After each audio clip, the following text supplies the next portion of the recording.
Hey friends, a lot of users have reported a blue screen restart loop for their computers, be it Dell, HP, Acer, Asus, Lenovo, or any other brand that I may not know of. See, here's the thing. Mostly, if you are facing this loop issue, I mean that it is a non-stop loop issue, then there is nothing much that you can do except for resetting your system to its default settings and removing all the data because it has impacted the operating system deeply. However, before proceeding with this, we will try to recover it. So we will search for recovery in the Windows search bar and open recovery. Now, here's something.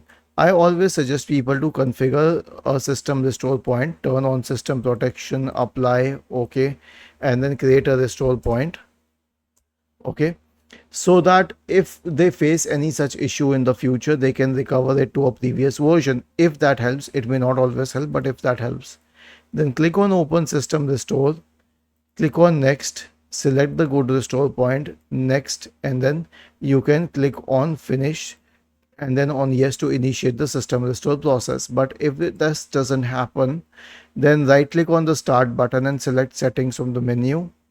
Go to the System tab on the list on the left hand side, scroll down and select Recovery, and then click on Reset PC and then select Remove Everything.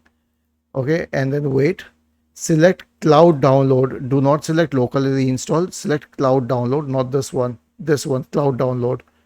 Okay, and then click on next and initiate the process. Was this helpful? If yes, then please subscribe to the channel. If not, then let us know in the comment section of the video on how we could help you further. Thank you for watching this video and have a nice day.